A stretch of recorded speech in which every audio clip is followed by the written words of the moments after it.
మిథున రాశి వారికి గత 12 సంవత్సరాలుగా ఎదురు చూస్తూ ఉండబడిన సువర్ణపు అధ్యాయం ప్రారంభమైందని చెప్పి గుర్తుపెట్టుకోగలగాలి. మిథున రాశిలో ఏ నక్షత్రాలు వస్తాయనగా మృగశిర నక్షత్రంలోని 3వ పాదం 4వ పాదం, ఆర్ద్ర నక్షత్రంలోని 4 పాదాలు, పునర్వసు నక్షత్రంలోని 1, 2, 3 పాదాలు కలిపితే మిథున రాశి. రాశాధిపతి బుధ భగవానుడు. వీరికి రాశిలోనే బుధుడు స్వక్షత్రకారకుడు.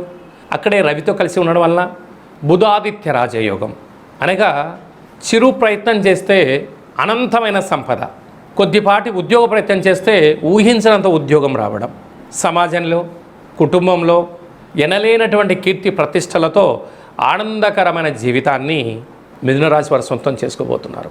12 సంవత్సరాల తర్వాత దేవగురు బృహస్పతి ఉచ్చస్థితిలో కర్కాటక రాశిలో సంచారం చేయడము ఈ మిథున రాశి వారికి విపరీతమైనటువంటి, మీరు ఈ 10 ఏళ్ళు 11 ఏళ్ళు పడి అలసి వలసి పోయారు. ఒక్క ఛాన్స్, ఒక్క అవకాశం కోసం అని మీరు ఎదురు చూస్తున్నారు. అలాంటి అవకాశం దేవగురు బృహస్పతి యమునా నది తీర పుష్కర సందర్భంగా రావడం జరిగింది.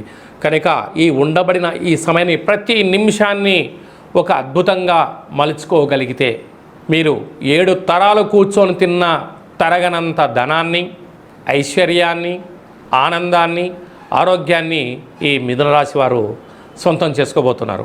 అక్కడే శుక్రుడు కూడా ఉన్నారు. కనుక విలాస జీవితం, నూతన వస్త్రాలు, షేర్లు, బంగారు ఆభరణాలు, విరివిరిగా డబ్బులు రావడం, ఇలాంటి కాల సమయంలోనే ఓపిక, పట్టుదల, సహనం, సత్ప్రవర్తన అవసరమని చెప్పి కూడా గుర్తుపెట్టుకోగలగాలి.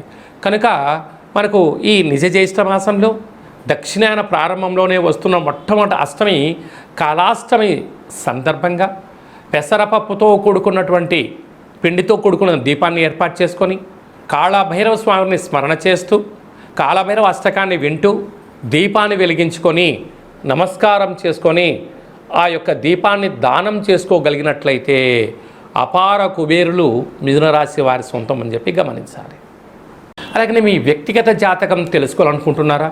మీ యొక్క పేరు, పుట్టినటువంటి తేదీ, నెల, సంవత్సరం, పుట్టిన సమయం రాసి వాట్సాప్లో మీరు పంపించగలిగినట్లయితే 100 సంవత్సరాల జాతకాన్ని రాసి పంపించి మీరు పుట్టినప్పుడు గ్రహ గమనాలు ఎలా ఉన్నాయి, ప్రస్తుతం ఎలా ఉంటున్నాయి, భవిష్యత్తులో ఎలా ఉండబోతున్నాయో సవివరంగా సంపూర్ణంగా తెలియజేయడం జరుగుతుందని చెప్పి గమనించాలి.